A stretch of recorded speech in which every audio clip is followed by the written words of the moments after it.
জানাচ্ছি আমি কনক সারোয়ার আজকের অনুষ্ঠানে। দর্শক শিরোনাম দেখে বুঝতে পারছেন শেখ হাসিনা যে নাটকগুলো করছিল, আপনারা জানেন যে 5ই আগস্ট পালিয়ে যাওয়ার পর থেকে এই চট করে ঢুকে যাব, আমি সীমান্তের খুব কাছাকাছি আছি, যে কোনো সময় বাংলাদেশে যাব। আমি গত ডিসেম্বর হাসিনা কিন্তু একবার বলছিল যে নভেম্বরের মধ্যে ফিরবো, ডিসেম্বরের মধ্যে ফিরবো। এবার আবার বলা শুরু করছে যে আমি ডিসেম্বরে ফিরবো। তো এই নিয়ে তো নেতাদের মধ্যে ব্যাপক উত্তেজনা যাচ্ছে এবং ধরেন সবাই দলে দলে শপথ নিচ্ছে যে শেখ হাসিনাকে দেশে ফেরাতে জীবন দিয়ে দিব। তবে আপনি পালাইলেন কেন? আপনি ফিরবেনই বা কেন আবার? এবং যে সময় হাসিনার নিয়ন্ত্রণে সবকিছু ছিল, মানে নিয়ন্ত্রণে বলতে বোঝাচ্ছি ৩ বাহিনী প্রধান থেকে শুরু করে সকল কিছু যখন হাসিনা নিয়ন্ত্রণে, সেই মুহূর্তে হাসিনা পালিয়ে গেছে। এই মুহূর্তে হাসিনা নিয়ন্ত্রণে তেমন কিছু নাই। হাসিনার হয়তো অনুসারী অনেকেই এখনো বিভিন্ন জায়গায় বহাল আছেন, কিন্তু তাদের পক্ষে আসলে খুব কিছু করা সম্ভব হবে না। তো এরই মধ্যে গত 5ই আগস্ট ভারতের একটি একটি কি বলবো সাংবাদিকদের সংগঠনের সাথে একটি প্রেস কনফারেন্সে মানে উনি কথা বলেছেন, চেহারা নিয়ে কথা বলেছেন এবং তার এই প্রেস কনফারেন্স আসলে আওয়ামী লীগের নেতা কর্মীদেরকে একেবারে হতাশ করে ফেলেছে। মানে যে কথাগুলো তারা ভাবছিলেন যে কেউ কেউ তো তারিখও ঠিক করছেন 3রা ডিসেম্বর শেখ হাসিনা ফিরবে, 10টা বিমান নিয়ে ফিরবে, 100টা বিমান নিয়ে ফিরবে, পুরো পৃথিবী থেকে সকল কি বলবো আওয়ামী লীগের নেতা কর্মী বিমান চার্টার করে যে পৌঁছাবে বাংলাদেশে। কিন্তু হাসিনার কথায় কিন্তু ওইরকম কোনো সুস্পষ্ট ইঙ্গিত নাই। হাসিনা ওই পুরাতন কাসুন্দি সব ঘেটে শেষ করেছেন। কিন্তু 5ই আগস্টে হাসিনার প্রেস কনফারেন্সের পরে বাংলাদেশের যে প্রতিক্রিয়া, এই প্রতিক্রিয়ায় আসলে ভারত একটা ধাক্কা খেয়েছে। বাংলাদেশ যে হাসিনার এই প্রেস কনফারেন্সকে বাংলাদেশের সার্বভৌমত্বের উপরে আঘাত বলে ভারতকে সরাসরি একটি বার্তা দিয়েছে এবং খুব কঠোর এই বার্তায় ভারত মোটামুটি নড়ে চড়ে বসেছে। এবং গত 10ই আগস্ট ভারতের রয়ের প্রধান, ভারতের যে স্পাই এজেন্সি রয়ের প্রধান পরাগ জৈন এবং পরাগ জৈন সম্ভবত না পরাগ জৈন এবং আরো 3 জন বাংলাদেশে এসেছেন। বাংলাদেশে নিযুক্ত ভারতের যিনি হাইকমিশনার তিনি প্রধানমন্ত্রীর সঙ্গে বৈঠক করেছেন এবং তারপরই ভারতের হাইকমিশনার দিল্লি ছুটে গেছেন ওই 3 জন সহ। তো অনেক জায়গায় অনেক ধরনের সংবাদ এসেছে এবং এখনো আসছে। এবং আজকে যে বিষয়টি নিয়ে আমি শুরু করতে চাই, বেশ কিছু বিষয় আছে যেগুলো এখনো আসলে প্রকাশ হয়নি, বেশ কিছু তথ্য আমার কাছে আছে, সেই তথ্যগুলো আমি আপনাদের সঙ্গে শেয়ার করবো। পাশাপাশি ভারতের যে এই যে দ্য ট্রিবিউন এই পত্রিকাটি আজকের একটি সংবাদ করেছে যে extradite Sheikh Hasina, Dhaka's condition for PM Tarek Rahman's visit, Tarek Rahman's India visit. অর্থাৎ শেখ হাসিনাকে প্রত্যর্পণের শর্ত জুড়ে দিয়েছেন তারেক রহমান ভারত সফর এবং ব্রিক্সের সম্মেলনে যোগ দেওয়ার জন্য। যদিও দুই দেশের মধ্যে তারেক রহমানের সফর নিয়ে আলোচনা চলছে, বলা হচ্ছে যে ভারত শেখ হাসিনাকে প্রত্যর্পণ করবে এমন একটি বিষয় দাঁড়াচ্ছে বা কোন দিকে যাচ্ছে। আমি যদি আপনাদেরকে দ্য ট্রিবিউন পত্রিকার এই সংবাদের থেকে যদি আমি মূল হাইলাইটস গুলো একটু যদি আপনাদেরকে জানাই, যে তারা বলছে যে দ্য ট্রিবিউন কূটনৈতিক সূত্র অনুযায়ী 10ই আগস্ট ঢাকায় ভারতের হাইকমিশনার দীনেশ ত্রিবেদীর সঙ্গে 45 মিনিটের বৈঠকে তারেক রহমান জানান তার যে কোনো ভারত সফর শেখ হাসিনার প্রত্যর্পণের শর্ত সাপেক্ষ এবং দ্বিপাক্ষিক সফরও অনিশ্চিত। এটা শেখ হাসিনার প্রত্যর্পণের উপর 50-50 ডিপেন্ড করছে।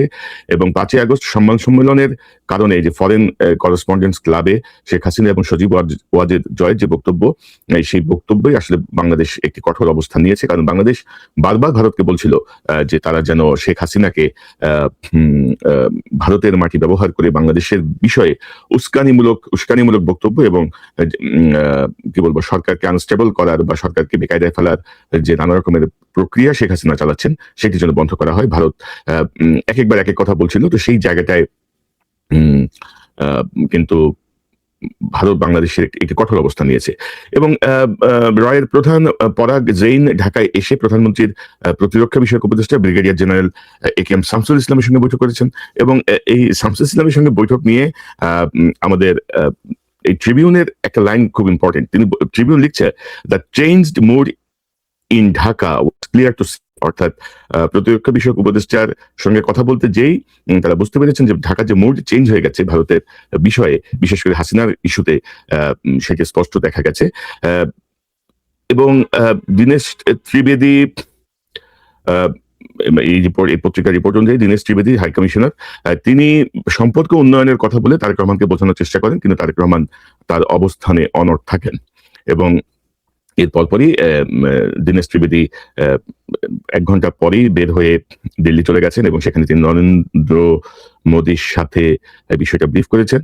এবং দ্য ট্রিবিউন বলছে তারেক রহমানের কঠোর অবস্থান দিল্লির জন্য কিছুটা শখ হিসেবে তারা দিল্লি দেখছে, এবং হাসিনাকে পরিত্যাগ করা ভারতের জন্য কঠিন এমন একটা বক্তব্য তুলে ধরে তারা বলছে যে ভারত শেখ হাসিনা মুজিবুর রহমানের কন্যা শেখ হাসিনাকে পরিত্যাগ করতে পারে না, বিশেষ করে তিনি দ্বিতীয়বারের মতো ভারতে আশ্রয় চেয়েছেন।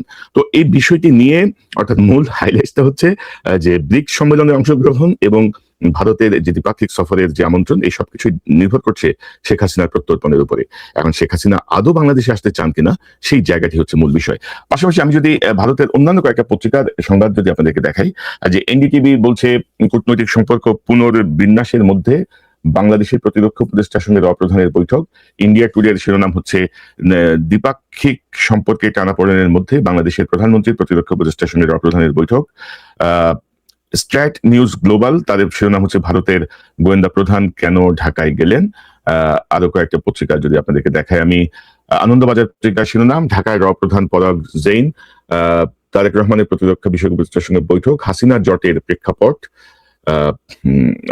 সবাই আসলে প্রতিরক্ষা উপদেষ্টার সঙ্গে বৈঠকটাকে হাইলাইট করেছেন। দ্য ট্রিবিউনে অর্থাৎ আজকের যেটি নিয়ে আমরা কথা বলছি, দ্য ট্রিবিউন 14 আগস্ট, তার শিরোনামের অর্থ শেখ হাসিনাকে প্রত্যর্পণ করুন, তারেক রহমানের ভারত সফর নিয়ে ঢাকার শর্ত, এবং এই হচ্ছে গিয়ে বিষয়। এবং বাংলাদেশের কয়েকটা পত্রিকার সংবাদ শিরোনাম যদি আপনাদেরকে দেখাই এই পর্যন্ত, তাতে ডেইলি স্টার বলছে প্রধানের সংক্ষিপ্ত ঢাকা সফর, ইত্তেফাক ভারতীয় গোয়েন্দা সংস্থা প্রধান এখন ঢাকায়, ওই ঢাকায় এসেছেন এমন কিছু। আজকের পত্রিকার শিরোনাম হচ্ছে পরাগ জৈনের ঢাকা সফর নিয়মিত কার্যক্রম, প্রধানমন্ত্রী তথ্য উপদেষ্টা। নিউ এজ শিরোনাম করেছে প্রধানের ঢাকা সফরে গোপন কিছু নেই জাহেদ, এবং জাহেদ মানে ডাক্তার জাহেদ, এবং ডাক্তার জাহেদ আলীকে কথা বলেছেন যে অতীতের সরকারের মতো ভারতের গোয়েন্দা সংস্থা বাংলাদেশে আগের মতো ওইভাবে কাজ করার সুযোগ পাবে না। তো এই তো গেল ধরেন বক্তব্য, পাল্টা বক্তব্য বা শর্তের বিষয়গুলো, যেটি নিয়ে ভারত এক্সক্লুসিভ শিরোনাম দিয়ে এই সংবাদটি প্রকাশ করেছে আজকে। পাশাপাশি এই বৈঠকে দেখেন ভারতের থেকে 4 জন মানুষ এসেছিলেন, 4 জনের মধ্যে পরাগ জৈনের বৈঠকটি নিয়ে আলোচনা হচ্ছে, এবং প্রধানমন্ত্রীর যে প্রতিরক্ষা উপদেষ্টা ব্রিগেডিয়ার শামস, তার সঙ্গে যখন প্রধানের বক্তব্য কথা হয় তখন কিন্তু সেখানে অনলাইনে সরকারের অত্যন্ত গুরুত্বপূর্ণ 2 একজন উপস্থিত ছিলেন, এটি মোটামুটি আমি কনফার্ম। এবং প্রতিরক্ষা উপদেষ্টা সম্মিলিতভাবেই আলোচনাটা হয়েছে, যেটি আসলে বাইরে প্রকাশ হবে না, এবং আরো অনেকগুলো বিষয় নিয়ে কথা হয়েছে। এবং আপনারা জানেন যেখানে 4 জন পরাগ জৈন সহ মোট 4 জন এসেছিলেন এই টিমে, তারা বেশ কিছু বিষয় নিয়ে কথা বলেছেন এবং সরকারকে আশ্বস্ত করেছেন, আশ্বাস দিয়েছেন যে তারা শেখ হাসিনার যে অডিও বার্তা, শেখ হাসিনার যেই বক্তৃতা বিবৃতি, এগুলো ভারতের মাটি ব্যবহার করে যেন আর প্রচার না হয় সেটি তারা বন্ধ করবেন। এখন দেখার বিষয় হচ্ছে আজকে 14 আগস্ট, আপনারা জানেন যে 15 আগস্ট উপলক্ষে হাসিনার কোনো বাণী আসে কিনা, বা এটি এমনও হতে পারে যে হাসিনাকে আগেই রেকর্ড করে পাঠিয়ে দিয়েছে এই জাতীয় নিষেধাজ্ঞা আসার আগে।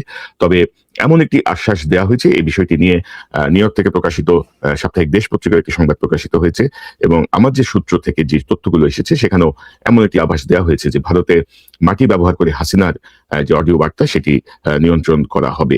পাশাপাশি আজ যে বিষয়গুলো নিয়ে আলোচনা হয়েছে সেখানে তার মধ্যে আছে বাংলাদেশ ভারতের সামরিক সহযোগিতা বৃদ্ধি এবং সামরিক মহড়ায় যৌথ অংশগ্রহণ, এবং একটা পর্যায়ে লেফটেন্যান্ট কর্নেল থেকে ব্রিগেডিয়ার পদে উন্নীত হওয়ার জন্য যে এএসসি কোর্স করতে হয়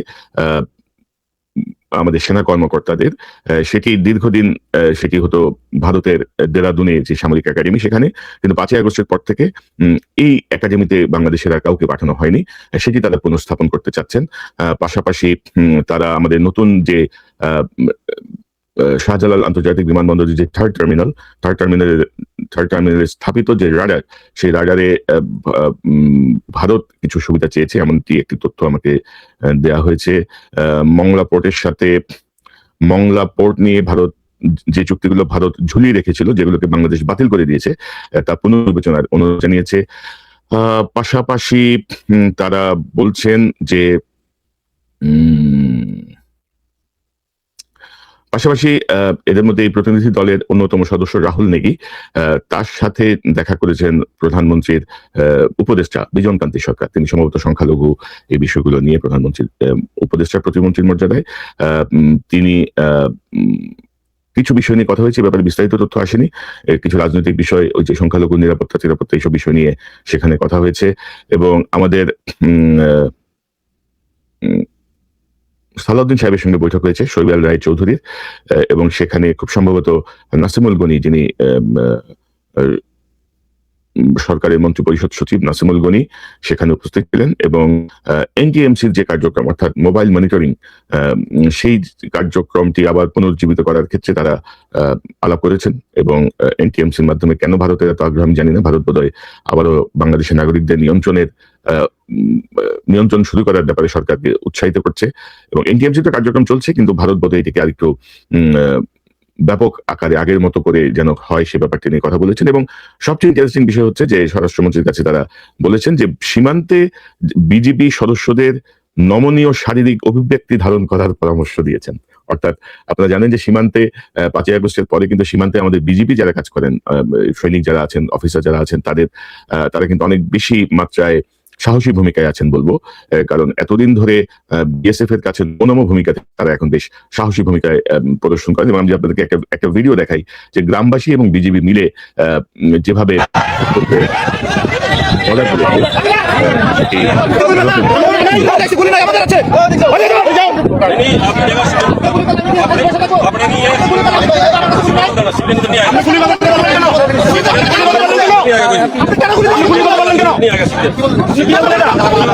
কি বললেন যে গুলি করবেন না? কেন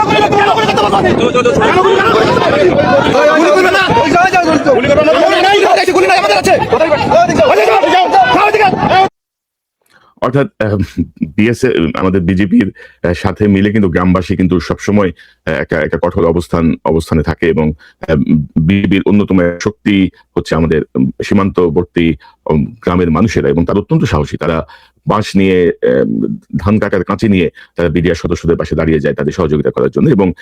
এবং এই জাতীয় কার্যক্রম অর্থাৎ সীমান্তে উত্তপ্ত পরিবেশ সৃষ্টি হয় ভারত বলছে, এবং সাধারণ গ্রামবাসীকে বিজেপির কার্যক্রমে অংশ নেওয়ার ব্যাপারে নিবৃত্ত থাকার পরামর্শ দিয়েছে ভারতের পক্ষ থেকে আমাদের সালাউদ্দিন সাহেবকে। এই বিষয়টি খুবই ইন্টারেস্টিং যে সাধারণ আমাদের বিজেপির একটি সাধারণ প্রতিবাদ বা একটু কঠোর অবস্থানই তাদের সহ্য হচ্ছে না, গ্রামবাসী তো তারা সহ্যই করতে পারছে না। অথচ ধরেন এতদিন ধরে তারা সীমান্তে যেভাবে হত্যা করেছে, এবং আপনারা জানেন যে সাম্প্রতিক সময়ে পঞ্চগড় সীমান্তে বিএসএফ একজন বাংলাদেশিকে ধরে নিয়ে যায়, এর জবাব হিসেবে গ্রামবাসী যে ভারতের একজনকে ধরে নিয়ে আসে এবং তাকে অলরেডি আদালতের মাধ্যমে কোর্টে জেলে পাঠানো হয়েছে, আবার ভারতে যাকে নিয়ে যাওয়া হয়েছে তাকেও ভারতের কোর্টের মাধ্যমে জেলে পাঠানো হয়েছে। তো এই যে ভাইস ভার্সা, এই যে একটা কঠোর অবস্থান, এই অবস্থানে ভারত মোটামুটি একটু চিন্তিত হয়ে পড়ছে যে তাদের সীমান্তেও তাদের আধিপত্য বোধহয় কমে এলো বা খর্ব হয়ে এলো। পাশাপাশি সরকারের আরো দু একটা জায়গায় কথা হয়েছে। এর মধ্যে বাণিজ্য মন্ত্রণালয় সম্প্রতি ভারত থেকে বেশ কিছু রপ্তানি পণ্য বাতিল করে সেগুলো ফেরত পাঠাচ্ছে এবং এগুলোর মান পুনরায় যাচাই না করে, বাতিল করে রিপোর্ট না করার ব্যাপারে অনুরোধ জানিয়েছে। ভারত থেকে খাদ্যপণ্য আমদানির ক্ষেত্রে বিশেষ সুবিধা এবং শুল্ক হার সুবিধাজনক করার ব্যাপারে তারা অনুরোধ জানিয়েছে। এই হচ্ছে মোটামুটি আপডেট। সবচেয়ে ইন্টারেস্টিং আপডেট হচ্ছে যে বর্ডারে বিজেপির এবং গ্রামবাসীদের ভূমিকা ভারতের পছন্দ হচ্ছে না।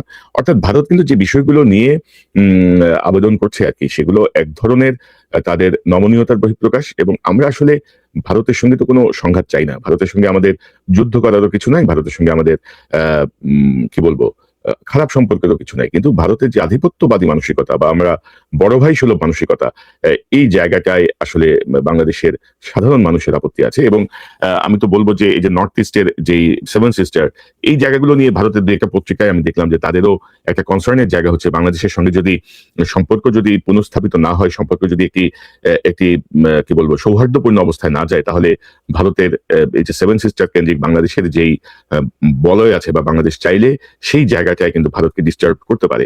এবং এই কারণে ভারত চাচ্ছে যে বাংলাদেশের সঙ্গে একটি সম্পর্ক পুনরুদ্ধার করতে, একটি বন্ধুত্বপূর্ণ সম্পর্ক পুনরুদ্ধার করতে। তবে এ পর্যন্ত আমরা জনাব তারেক রহমানের এই 6 মাসের শাসনে তারেক রহমান কিন্তু এক ধরনের কনফিউজড একটা পলিটিক্স দিচ্ছেন। কারো কাছে মনে হচ্ছে যে তিনি প্রো ইন্ডিয়ান একটা পলিটিক্স করছেন, কেউ বলছেন এন্টি ইন্ডিয়ান পলিটিক্স করছেন, কেউ বলছেন যে তিনি ভারতের সাথে চমৎকার